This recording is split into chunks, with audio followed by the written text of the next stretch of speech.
Hi, everybody. Welcome back to English 229. This is for our class for Wednesday, the 15th. And as you know, our class didn't meet on Monday. It was Native Indigenous Peoples Day. So, where we left off prior to that was talking about Edgar Allan Poe. And of course, we know how highly Lovecraft thought of Edgar Allan Poe. And I suppose that with just a few of the short stories that we've read, you can get a sense as to why Lovecraft thought so highly of Poe. Poe truly is a master of creating atmosphere, and he also is a master of language. Probably he's best known for The Raven, that poem that is so iconic, which is something that we'll talk about later on in the semester, actually. But for us, we were focusing on his short stories. And all of these short stories share many of the elements that we've come to anticipate in the world of the Gothic.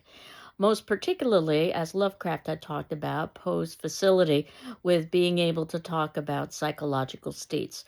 And probably that is, in many respects, Poe's most eerie element is that he's able to show us the inner workings of a mad person. And we see that with many of his narrators. In terms of thinking a little bit about how this might be related to Frankenstein or Dr. Jekyll and Mr. Hyde, which is how we began the semester with Frankenstein and how we will continue after Poe with Dr. Jekyll and Mr. Hyde, is that these are the options for your first paper. So I wanted to jump ahead a little bit to the notes below to the 7th section, where I indicated that paper number 1 and our target due date is the 29th, which is a Wednesday. And that would put us approximately midway through the semester. But as you know, I have rolling deadlines. So I certainly encourage you to submit in early papers. And there is the possibility of submitting in a paper after that date. But beginning to feel a bit anxious if we get to the 29th and you haven't submitted in a paper and there isn't any kind of formal feedback for you in terms of paper writing assignments. So do let me know if it turns out that you are not able to submit in that paper on the 29th about what is going on. And while we began the semester with reading supernatural horror and literature by Lovecraft and some pieces of Danse Macabre by Stephen King, those are really background pieces of information and readings to prepare us for the fiction that we would be reading. So we began with talking about Frankenstein. So many of you might choose Frankenstein as your paper, or many of you might choose Edgar Allan Poe for your paper. Poe is a little bit different in the sense that we don't have a novel, we've got short stories. So you might want to address Poe in terms of talking about a couple of his short stories, though certainly you could devote an entire paper if you so wanted to one of his short stories. That's one of the strengths of Edgar Allan Poe. And if you aren't quite sure yet, perhaps it's Dr. Jekyll and Mr. Hyde that would be the paper topic. And this is a critical paper, so you shouldn't be using outside resources. This is based on your understanding and learning from the semester itself. And approximately 4 to 5 pages means approximately. It should be as long or as short as necessary in order for you to make a strong argument. The suggested topic I gave you is one of my favorite quotes from Emily Dickinson. One need not be a chamber to be haunted, which I think lends itself very nicely to the Gothic tradition. However, you don't necessarily have to choose that topic. So, for those of you who are thinking about creating your own topic, you just need to have the topic approved by me ahead of time. Now, Dracula is what's coming after Dr. Jekyll and Mr. Hyde, and an appropriate time because that puts us right at Halloween. That said, Dracula is a very long book. It's the longest book of the semester. I think you'll see that the readings will lighten up considerably after Dracula. So, my suspicion is that Dracula would probably be better saved for paper number 2, which is going to be very similar to paper number 1. The difference is that it's due at the ending of the semester and it's dealing with one of the later texts in the semester. But what you don't want is to have two papers dealing with the same text.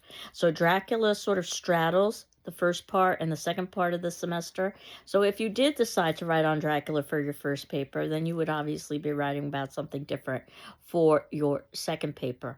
And you can see that in the ninth section of the notes below, I have indicated a link through Project Gutenberg. If you've never heard of Project Gutenberg, it's a wonderful project where they're trying to digitize as many pieces of writing as possible and make them accessible to the public.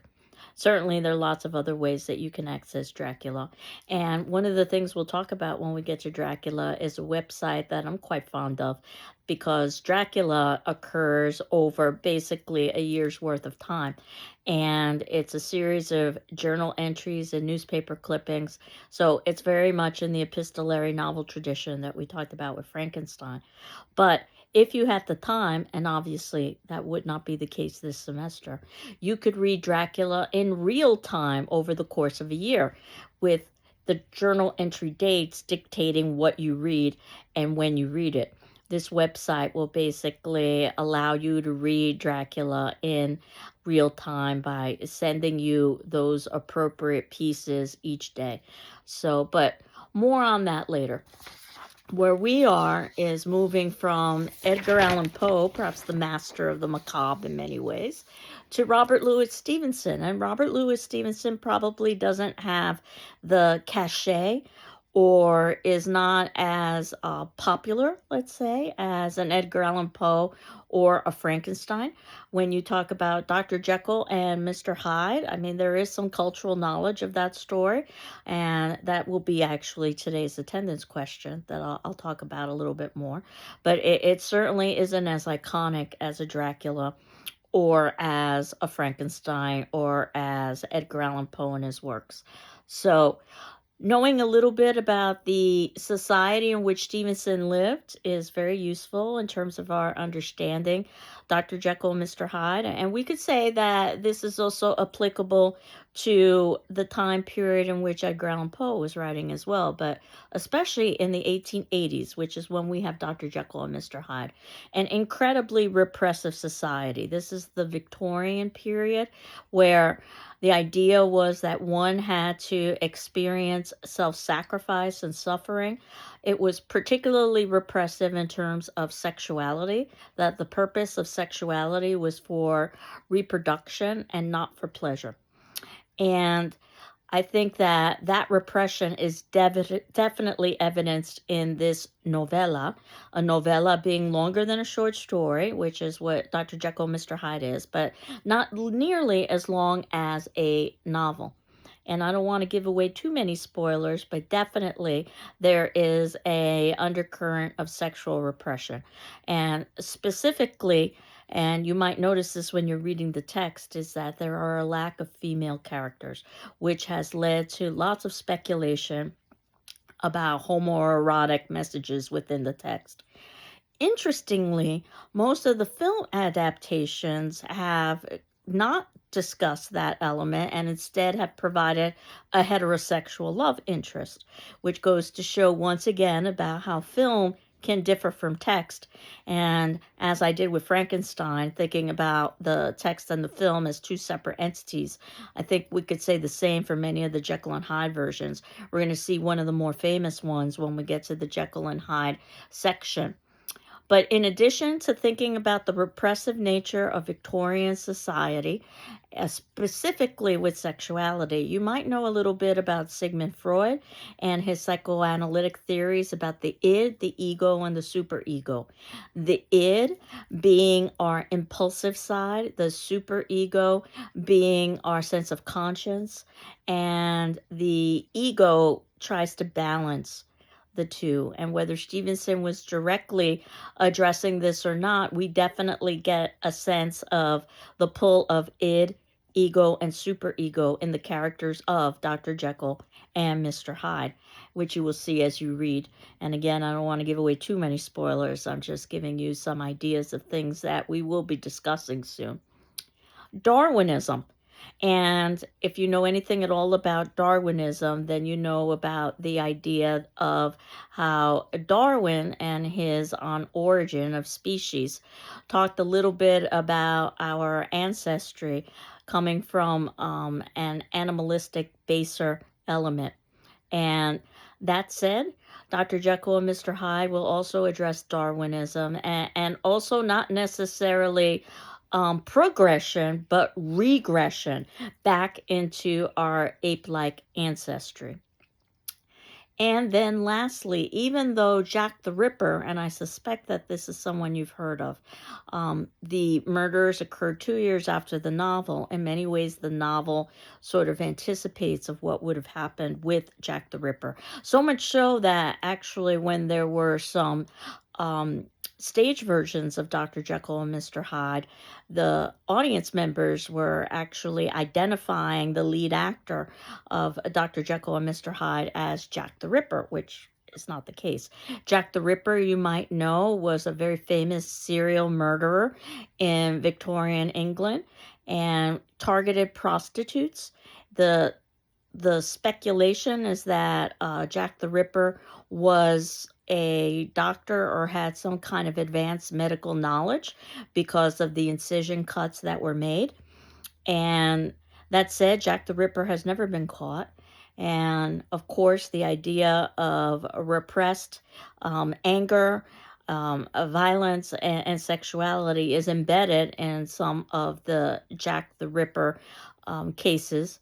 But when you put all of this together, as well as the idea of the huge difference in societal class structures, which I know is something that we grapple with our own society when we talk about the 1%.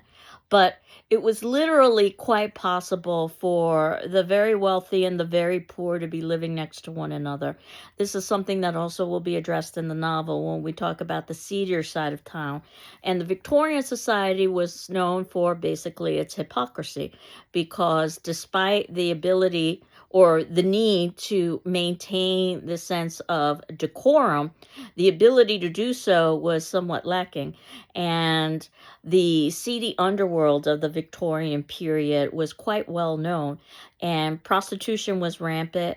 Venereal disease and sexually transmitted diseases were rampant, again, in a society that indicated that sexuality should only happen within heterosexual marriage for the purposes of reproduction. So obviously there's a disconnect here, and that disconnect is something that's discussed in Dr. Jekyll and Mr. Hyde. Written by Robert Louis Stevenson, who you might know from Treasure Island if you know your children's books, a Scottish novelist. And his novella of Dr. Jekyll and Mr. Hyde, you can see that in the third section of the notes below, will address, as I had discussed, repression, socioeconomic class, drug use and abuse. Again, I don't want to give too much away, but definitely the idea of developing tolerance to outside substances is going to be a piece of the novella. The psyche, as I was talking about, Freud's idea of id, ego, and superego, and doubling. And we know that the doppelganger or the double is also something that is quite common in the world of the Gothic. So, my first introduction to Jekyll and Hyde was through popular culture, and it was through, and this dates me, Looney Tunes cartoons.